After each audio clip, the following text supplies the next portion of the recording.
It is still too early to say what it was being used for. একটা সুতরাং definitely পাওয়া গেছে, ওটাকে আমরা দেখছি কি জন্য।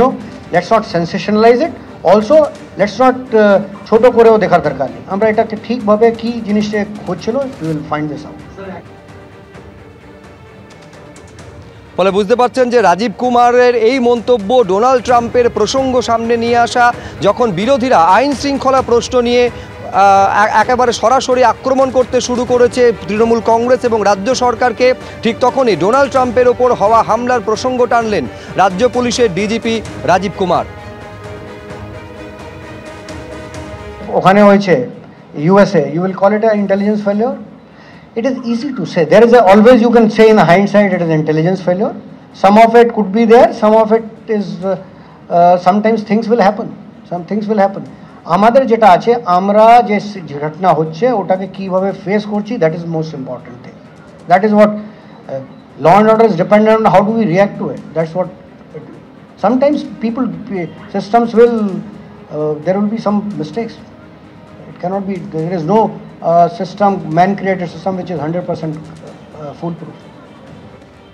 দুটো বক্তব্য পরপর আপনাদের সামনে রাখলাম রাজ্য পুলিশের ডিজিপি রাজীব কুমারের। একদিকে হচ্ছে কুলতলিতে পয়তারহাটে সাদ্দাম সর্দারের বাড়িতে যে সুড়ঙ্গের হদিশ পাওয়া গিয়েছে তা নিয়ে, এবং বিরোধীদের তোলা আইন শৃঙ্খলা প্রশ্ন নিয়ে। আর এইবারে আপনাদের দেখাবো শুভেন্দু অধিকারী।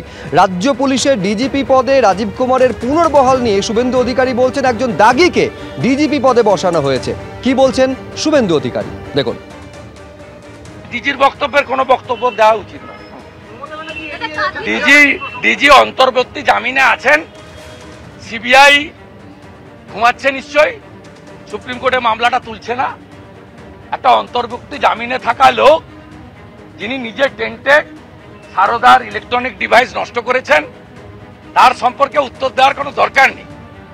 এই সরকারের লাজ লজ্জা নেই বলে ইলেকশন কমিশনের সরিয়ে দেওয়া লোককে পুনরায় ওই পদে বসিয়েছেন।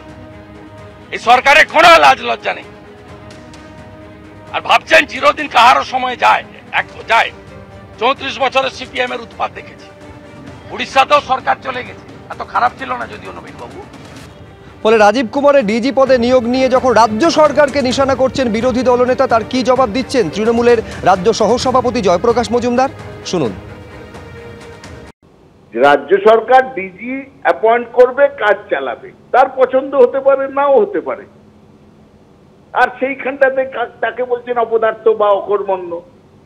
আর আপনারা কি করছেন, যদি কোনোদিন ক্ষমতায় আসেন তখন আপনারা নিজের মতন ডিজি অ্যাপয়েন্ট করবেন পছন্দের, কিন্তু সেটা তো কোনোদিন হবে না, কোনোদিন ক্ষমতায় আসতে পারবেন না। হারতে হারতে হারাধন হয়ে গেছেন এই শুভেন্দু অধিকারী। সুতরাং তাকে চিন্তা করতে হবে কি করে জনতার কাছে যাওয়া যায়। আজকে যেভাবে পরাজিত হচ্ছে বিজেপি এবং এই শুভেন্দু অধিকারী, এর কয়েকদিন পর তো অমিত শাহ তাকে দল থেকে বলবেন যে তুমি বিতাড়িত হও, কোনো কাজের নও। অপদার্থটা কে? না শুভেন্দু অধিকারী। পশ্চিমবঙ্গে বিজেপিকে ওই সিপিএম এর মতন শূন্য জায়গায় নিয়ে যাচ্ছে। একটুখানি ওই অপদার্থটা উনি যেন চিন্তা করেন।